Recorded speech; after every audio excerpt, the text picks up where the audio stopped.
એકવાર તાળીના ગડગડાથી વધાવો. પરમ દિવસ મેં ગધેથડના કાર્યક્રમમાં વાત કરી કે દરેક ભાષાનું મહત્વ દરેક ગવર્મેન્ટને હોય છે, સરકાર એને મદદ કરતી હોય છે, પણ કેટલી મદદ કરે? 10%, 20% સબસિડી આપે છે ગુજરાત સરકાર. કોઈ ફિલ્મને 20%, કોઈને 40%, કોઈને 50%, બહુ સારી હોય તો 70%. કાં કોઈ તમને ફાઇનાન્સર મળી જાય, કોઈ પ્રોડ્યુસર મળી જાય. પણ લોક સંગીતનો એક દુહો છે સાહેબ, માથું કૂટે માનવી ત્યારે વિઘો એક માંડ પવાય. અંકિત સાંભળજે આ વાત. આ મિત્રો લાલો ફિલ્મના બધા મિત્રો મારી પાસે ગીત રેકોર્ડ કરવા આવ્યા. મેં 2 વાર એ લોકોને પાછા મોકલ્યા. પૂછો એમને, કારણ કે ગીત બરાબર હતું નહીં. મારો આત્મા મને એમ ન કે હું પૈસા લઈને ગાઈ લઉં પછી ચાલવું હોય તો ચાલે. નામ તો જોડાયેલું છે ને સાહેબ. આટલા વર્ષો નાખ્યા છે, આપના પ્રેમ થકી નામ બન્યું છે. પછી ગમે એમ લોટમાં લીટા કરી. હા, ધન્યવાદ. રામ કિસી કો એ પેલા વાત કરી દઉં. ઘણા કલાકારો, બધાને પ્રણામ છે મારા પૂર્વ સૂર્યને, પણ કલાકારોના એકદમ બ્લાસ્ટ મળી જાય અને પછી જો કંઈક પાછું પડી જતું હોય, ઓછું થતું હોય તો એમાં ઓડિયન્સ જવાબદાર નથી, કલાકાર પોતે જવાબદાર છે. કારણ કે રામ કિસી કો મારે નહીં, એસો પાપી નહીં મેરો રામ, અપને આપ મર જાત હૈ કરકે કુડે કામ. તમારું સમાજમાં, કલાકારમાં રાજ સાંભળવા જેવી બાબત છે કે નામ થાય પછી તમારી જવાબદારી વધી જતી હોય છે. નામ થાય એટલે રોજ તમારે સક્સેસ થવું પડે. અમારે દરરોજ પરીક્ષા હોય સાહેબ, દરરોજ અમારે સફળ થવાનું, દરરોજ પાસ થવાનું. ને ફૂલ્લી પાસ થાય તો સારું હાલે, માપે હોય તો માપે હાલે.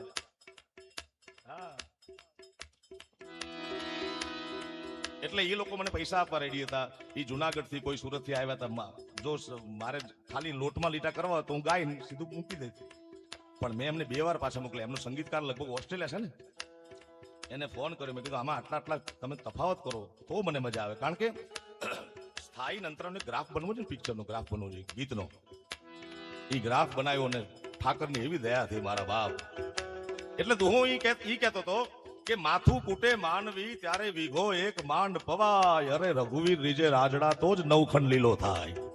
ગુજરાતી ફિલ્મ જગતના ઇતિહાસમાં અત્યાર સુધી સૌથી વધુ ઝીલાયેલું, સૌથી વધુ પ્રેમ પામેલું ને સૌથી વધુ આર્થિક ઉપાર્જન કરનારું આ પહેલું ફિલ્મ છે લાલો. એના મિત્રોને તાળીઓના ગડગડાથી વધાવો.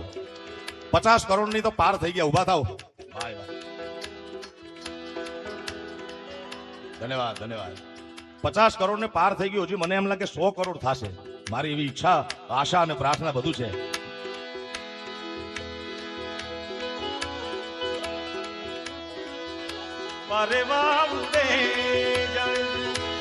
ઈ થોડો ફેરફાર કરાયો હે ને. મારે વાવને એ દિશે ત્યારે નથી તે માળો તારો નથી સર.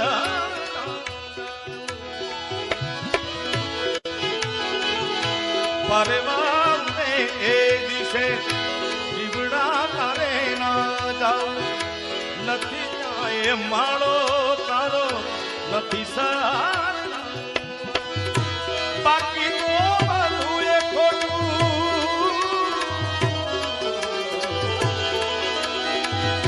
બાકી તો બધું એ ખોટું, એક તારો માર્ગ સાચો.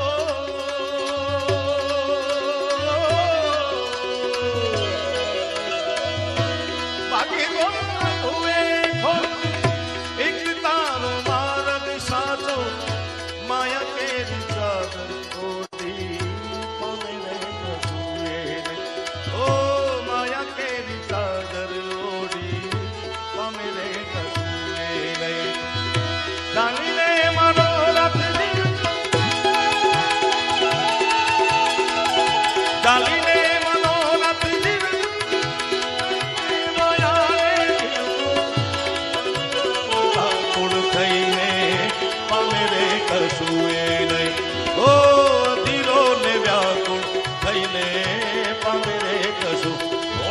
તમે ભજી લો ને દિન રાત, લાલા ને તમે ભજી લો ને દિન.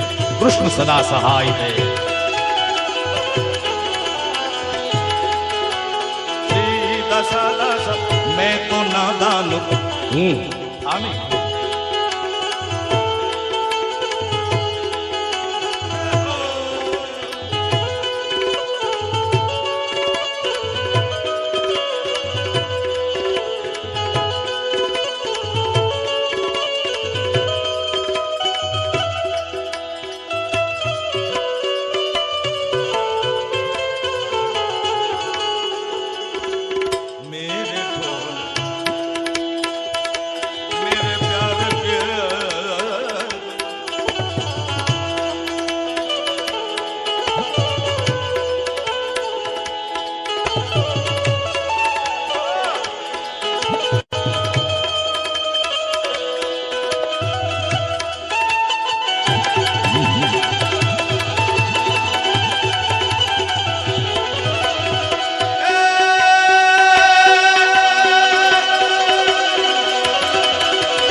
હમ હર હર ના જાના ત્યાં સુધી બાણ ફૂટે દિલના ઉજ્જવળ દીપક દીપનવા શિવ છોકણ કરવા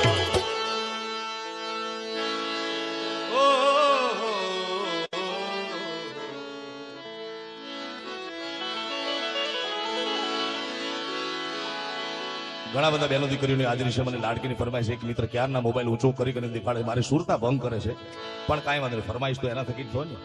પણ લોક સંગીતની આ અમૂલ્ય રચના છે મારા બાપ, કારણ કે લોક જીવને બહુ ઝીણી ઝીણી વાતો જોઈ છે. દીકરો જન્મે કે દીકરી જન્મે, દીકરો જન્મે બાપને યાચક બનાવે છે. તમે સાંભળજો મારી વાત. દીકરો જન્મે બાપને યાચક બનાવે. કઈ રીતે કે મિલિયનર હોય, કરોડોપતિ, રૂપિયા નાખે માગ ન હોય, પણ ઈ ગગો 22 વર્ષનો થાય ત્યારે એને પરણાવવા તો કન્યા માગવા જવું પડે. દીકરો જન્મે બાપને યાચક બનાવે અને દીકરી જન્મે બાપને દાતાર બનાવે છે. ભલે હાવ ફાટેલ ઝૂંપડામાં બાપ રહેતો હોય, આખી જિંદગી દરમિયાન, આખા જીવન દરમિયાન એક પણ રૂપિયાનું દાન ન કરી શકે, પણ હિન્દુ શાસ્ત્રમાં, સનાતન ધર્મમાં કન્યાદાનથી મોટું કોઈ દાન નથી. એટલે દીકરી જન્મે બાપને દાતાર બનાવે છે જન્મતા વે. ત્યારે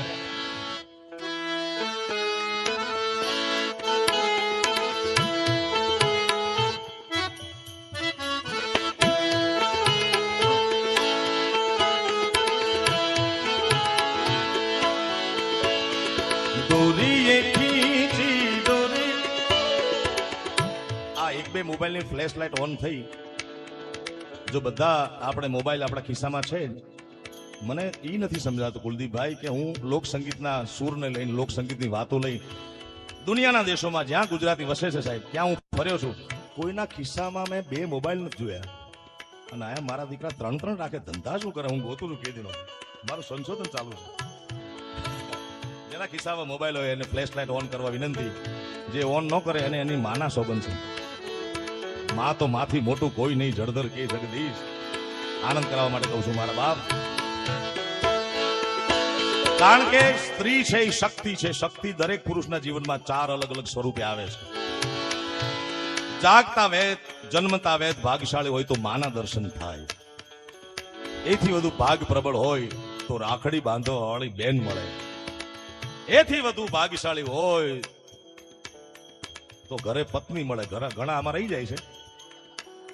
અને સૌથી તમારો ભાગ્યનો ઉદય થવાનો હોય મારા બાપ, તો તમારા આંગણામાં રમતી દીકરી મળે તમને. એટલે માટે દોરીએ ખીંચી દોરી પલીને કી તુને મેરે સપનો સુનાયા સારી રાત ભલે બગિયા તેરી છોડી ભલે નિંદિયા તેરી છોડી બસ इतनी सी बात